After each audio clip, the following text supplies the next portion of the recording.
Chapter 1. The Archimedean Genesis. In the year 300 BC, in the vibrant city-state of Syracuse, a spark of ingenuity ignited the flames of an early industrial revolution. Archimedes, the renowned inventor and mathematician, had long been fascinated by the power of steam and the mysteries of mechanics.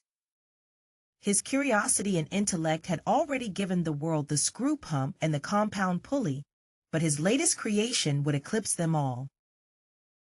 It was a contraption of metal and fire, a primitive yet ingenious steam engine, which Archimedean lore would later call the Aeolipile's Heir. This device, simple in its design but revolutionary in its implications, harnessed the force of steam in a way that had never been seen before. The engine's pistons and gears turned with a life of their own, powered by nothing but water and fire. Word of Archimedes' invention spread like wildfire throughout the Hellenistic world. Scholars and craftsmen from across the Mediterranean flocked to Syracuse to witness the marvel that promised to change the world. The engine's potential was clear to all who saw it. Labor could be amplified beyond the limits of muscle and sinew, machines could work tirelessly, and human effort could be reserved for higher pursuits. The city-state of Syracuse, under the patronage of King Heir II, became the epicenter of this nascent industrial age. Workshops and foundries sprang up within its walls, and the engine's design was refined and replicated. The Archimedean engine powered mills and factories, pumped water from mines, and even propelled ships through the sea with unprecedented speed. As the decades passed, the technology spread throughout the Greek world and beyond. The Romans, with their penchant for engineering and statecraft, adopted and advanced the steam engine's design, integrating it into their vast empire. Aqueducts were not only channels for water, but also for power, as engines became the heart of Roman industry. The impact on society was profound. Slavery, once the backbone of manual labor, began to diminish as machines took on the work of hundreds of men. Education and philosophy flourished as more citizens had the leisure to engage in intellectual pursuits. The economy boomed, with trade and production reaching levels that would have been unimaginable in a world without Archimedes' fateful invention. As the centuries unfolded, the world grew smaller. Steam-powered ships crossed oceans, connecting distant lands. The Silk Road buzzed with the rumble of engine-driven caravans. Knowledge and culture intermingled as never before, leading to a golden age of innovation and discovery. By the time the Middle Ages should have cast Europe into darkness, the world was instead basking in the glow of progress. The Archimedean engine had set humanity on a path of accelerated development, a world where the Renaissance came not in the 14th century, but a millennium earlier, where the age of exploration saw not caravels, but steamships charting the globe, and where the Enlightenment began not with the printing press, but with the widespread dissemination of knowledge through mechanical reproduction. The Archimedean Genesis was not merely a chapter in the history of technology. It was the catalyst for a new epoch of human civilization.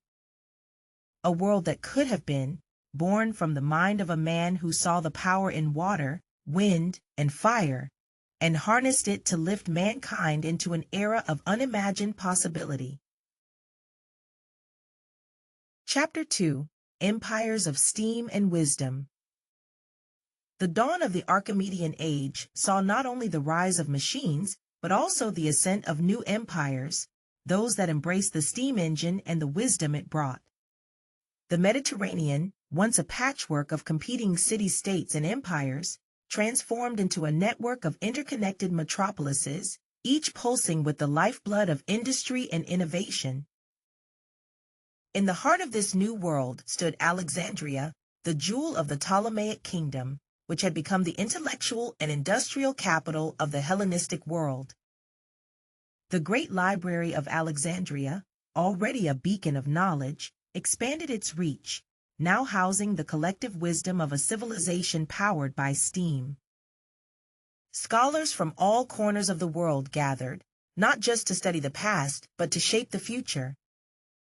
The steam engine had given them the means to turn their ideas into reality, and they did so with a fervor that matched the fires of their forges. The Romans, ever the masters of engineering, constructed vast networks of roads and aqueducts, now retrofitted with pipelines and steam conduits. Their empire, already impressive in its scope, grew even mightier as the efficiency of steam-powered transportation and manufacturing cemented their hold on the known world. Roman legions, equipped with advanced weaponry and supported by a logistics network unparalleled in history, ensured peace and stability across their territories. But it was not just the empires of the Mediterranean that felt the touch of Archimedes' legacy.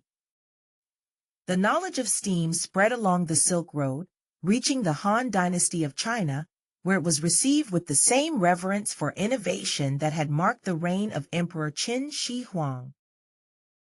The Chinese melded their expertise in metallurgy and engineering with the principles of the steam engine, creating machines that rivaled, and in some cases, surpassed those of the West.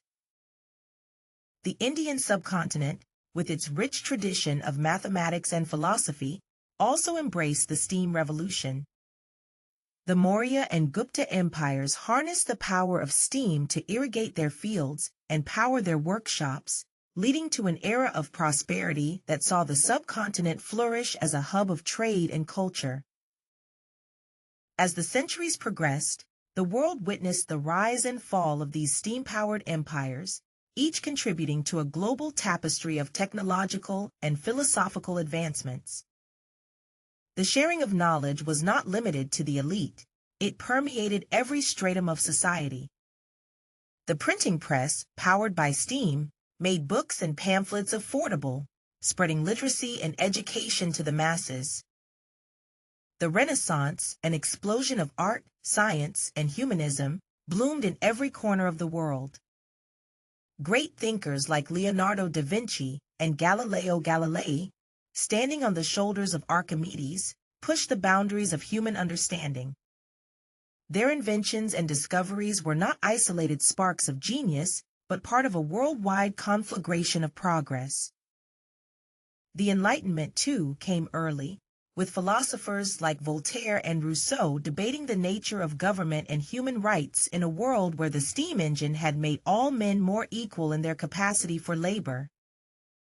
The notions of democracy and republicanism took root not just in the salons of Paris, but in the forums of Rome, the academies of Greece, and the courts of China. As the world moved into what would have been the modern era, the empires of steam and wisdom faced new challenges. The finite nature of coal and wood, the fuels that powered the engines of industry, became apparent.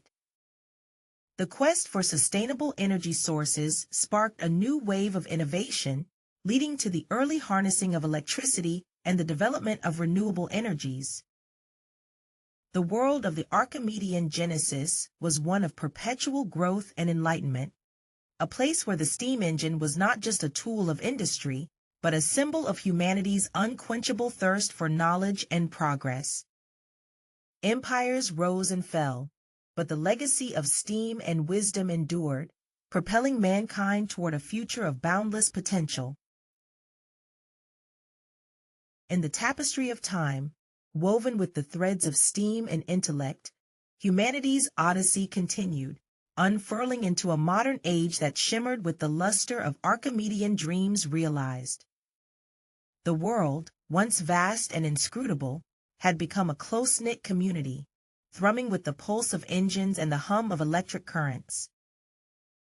Cities soared skyward, their spires reaching for the heavens, as if to pay homage to the stars that had long guided ancient mariners. These metropolises were alive, breathing with the synchronized rhythm of machines and the vibrant spirit of their inhabitants. The air was filled with the scent of progress, a blend of ozone and ambition, as flying machines took to the skies, their wings casting shadows over the earth that had once seemed so immense.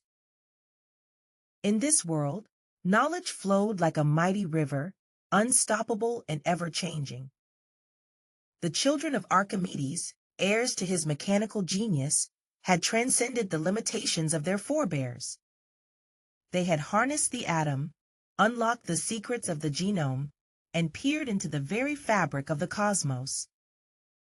Their eyes were set not only on the world around them, but on the worlds beyond, as they crafted vessels to voyage across the celestial sea. And yet, amidst this symphony of innovation, the essence of humanity remained.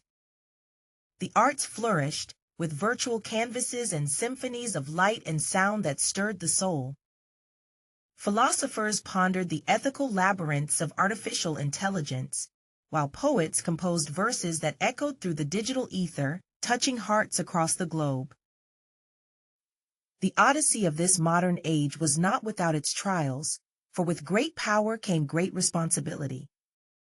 The stewards of the earth worked tirelessly to heal the scars of progress, to forge a balance with nature that would ensure the survival of the blue-green orb that was their home. As the sun set on this chapter of history, it was clear that the journey was far from over. The descendants of Archimedes, armed with the wisdom of the ages and the tools of tomorrow, looked to the horizon with determination and hope. For theirs was a legacy of curiosity, a never-ending quest to explore, to understand, and to dream. And so, the Odyssey continued, a testament to the indomitable spirit of humankind, sailing ever onward into the boundless possibilities of the future.